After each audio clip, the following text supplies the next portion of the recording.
اونٹ ایک کارآمد جانور ہے۔ اسے صحرا کا جہاز بھی کہا جاتا ہے۔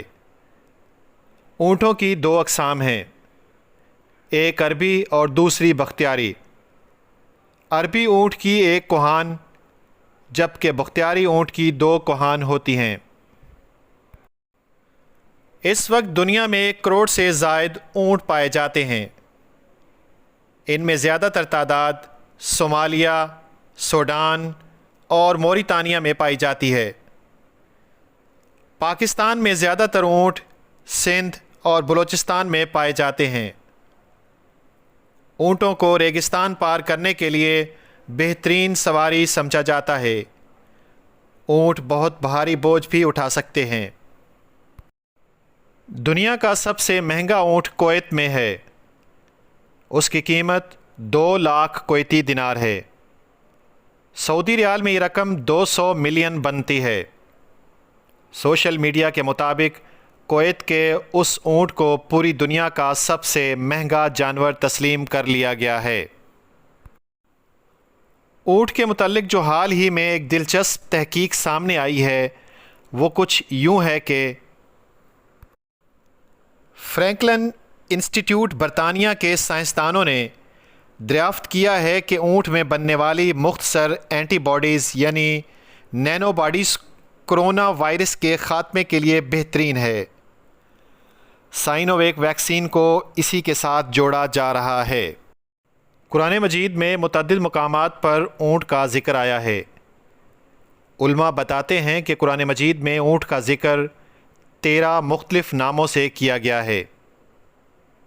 اس جانور کے لیے ناقہ کا لفظ سب سے زیادہ استعمال ہوا ہے، جو بطور خاص حضرت صالح علیہ السلام کی اونٹنی کے لیے بھی استعمال ہوا ہے۔ یہ اونٹنی ایک معجزہ تھی جو قوم سمود کے مطالبے پر اللہ تعالیٰ کے حکم سے پہاڑ سے ظاہر ہوئی۔ نبی کی جانب سے اللہ کی وحدانیت اور توبہ کی ہدایت کا پیغام سن کر سرکش قوم نے شک ظاہر کیا اور معجزے کی فرمائش کی۔ حضرت صالح علیہ السلام نے اللہ تعالیٰ سے دعا کی جو قبول ہوئی، اور ایک چٹان میں سے طویل القامت خوبصورت اونٹنی برآمد ہوئی جس میں وہ سب خوبیاں تھیں جن کی قوم سمود نے فرمائش کی تھی۔ وہ اسے دیکھ کر لاجواب ہو گئے، مگر ان میں سے چند کے علاوہ باقی لوگ خیر کی طرف نہ پلٹے اور سرکشی پر آمادہ رہے۔ اس قوم نے اللہ کے نبی کی اس اونٹنی کو مار دیا اور عذاب میں گرفتار ہوئے۔ اونٹ کی آنکھوں میں 3 پلکوں کی تہیں ہوتی ہیں جو ریت کے ذرات کو آنکھوں میں جانے سے روکتی ہیں۔ اونٹ اپنے کوہان میں بہت دنوں تک کے لیے پانی جمع کر لیتا ہے کیونکہ اس کے کوہان میں چربی ہوتی ہے جو پانی جذب کر لیتی ہے، لہٰذا اونٹ کئی دنوں تک پانی پیے بغیر زندہ رہ سکتا ہے۔ اونٹ کے پاؤں بھی اللہ تعالیٰ نے خاص مٹی میں چلنے کے لیے بنائے ہیں جو ریت میں دھستے نہیں ہیں۔ ناظرین، اونٹ کے متعلق ایک اور حیرت انگیز بات سامنے آئی ہے، وہ یہ کہ اونٹ جب ہیام نامی بیماری کا شکار ہوتا ہے تو ماہرین کے مطابق اس بیماری کا علاج سانپ کو زندہ نگلنا ہے۔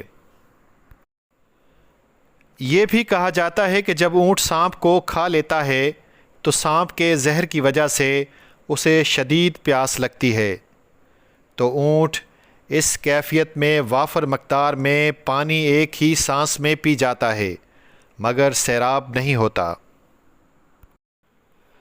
حضرت جابر رضی اللہ عنہ سے روایت ہے کہ ایک شخص اللہ کے نبی صلی اللہ علیہ وآلہ وسلم کے پاس آیا، سوال کیا کہ کیا میں بکری کا گوشت کھانے کے بعد وضو کروں؟ تو آپ صلی اللہ علیہ وآلہ وسلم نے جواب دیا، اگر چاہو تو کر لو، نہ چاہو تو نہ کرو، ضروری نہیں۔ پھر اس شخص نے آپ صلی اللہ علیہ وآلہ وسلم سے پوچھا، کیا میں اونٹ کا گوشت کھانے کے بعد وضو کروں؟ تو آپ صلی اللہ علیہ وآلہ وسلم نے فرمایا، ہاں، اونٹ کا گوشت کھانے کے بعد وضو کرنا ہوگا۔ اس حدیث مبارکہ سے یہ بات واضح ہوتی ہے کہ اونٹ کا گوشت کھانے کے بعد وضو واجب ہے۔ ناظرین، اونٹ کی خصوصیات میں سے ایک بات یہ بھی ہے کہ یہ اپنی ماں سے جنسی ملاپ نہیں کرتا۔ اونٹ ایک فرمانبردار جانور ہے، اسے صبر و تحمل کا منبع بھی سمجھا جاتا ہے۔ ناظرین، آپ کو ہماری آج کی ویڈیو کیسی لگی؟ اگر اچھی لگی تو اسے لائک کیجئے، کومنٹ میں کچھ نہ کچھ ضرور کہیے، اور نئے آنے والوں سے گزارش ہے کہ ہمارے چینل کو سبسکرائب کیجئے، ساتھ بیل آئیکن کا بٹن ضرور دبائیے تاکہ ہماری ہر آنے والی نئی ویڈیو آپ تک بآسانی پہنچ سکے۔ اور شفیق شجاعت کو اپنی دعاؤں میں یاد رکھیے گا۔ اللہ نگہبان، اللہ حافظ۔